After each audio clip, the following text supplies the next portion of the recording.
शून्यकाल श्रीमती सुप्रिया सुले। सर, मैं आज यहाँ शून्यकाल में एक बहुत इम्पोर्टेंट इशू है जो सीनियर सिटीजन्स के बारे में है। सर, इस देश में एम्प्लॉयज प्रोविडेंट फंड का जो ग्रुप है उनका एक एनुअल रिपोर्ट आता है जिसमें ऐसे सबको पता चला है कि एम्प्लॉयज पेंशन स्कीम है 1995 की। इसमें बहुत सारे ऐसे ज्येष्ठ नागरिक हैं जिन्होंने जब वो नौकरी में थे तब प्रोविडेंट फंड का पैसा, जिनकी मेहनत का पैसा है, वो प्रोविडेंट फंड से एक विश्वास के नाते से उन्होंने प्रोविडेंट फंड बनाया था।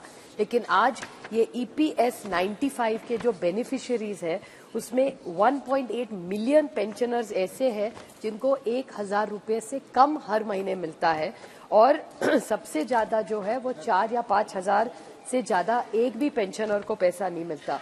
और एवरेज अगर इस पूरे वर्क सेक्टर का जो फोर्स है उसमें का अगर एवरेज निकले तो 1,500 रुपया ही EPS 95 को मिलता है। सर, आप सोचिए आज इतनी महंगाई है और अगर कोई दादा दादी या नाना नानी उनके छोटे से पोते या पोती को एक गिफ्ट भी देना चाहे उनके जन्मदिन पे, तो 1,500 रुपया अगर उनको पूरे महीने की उनकी हक की कमाई है, पूरा लाइफ उन्होंने बच्चों को बड़ा करने में किया, सारा पैसे बच्चों की सिखाई, घर लेने में डाल दिया, उसके बाद जब रिटायर होके अपनी मेहनत का जो हक मांग रहे वो भी 1,500 रुपया।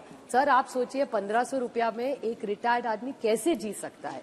तो ये EP 95 की जो स्कीम है, बहुत बार वो आदरणीय प्रधानमंत्री जी, हेमा जी आज यहाँ नहीं है, लेकिन हेमा जी खुद इन सबको लेके माननीय प्रधानमंत्री जी को मिलने गई थी और प्रधानमंत्री जी ने उनको गारंटी दी थी कि वो कुछ करेंगे। लेकिन सर आज तक कुछ नहीं हुआ। मैं सरकार से हाथ जोड़ के विनती करती हूँ कि EPS 95 लोगों की छोटी सी मांगे, उनको हक का पैसा है जो सरकार के पास पड़ा हुआ है, उनकी 3 ही मांगे है कि ये पूरा कैलकुलेशन ढंग से करे। पॉइंट नंबर 1, जो स्पाउस होती है, बीवी होती है अगर या हस्बैंड भी होते हैं, अगर दोनों में से एक पहले चले जाए तो उनका हक का पैसा उनको ठीक से मिलना चाहिए।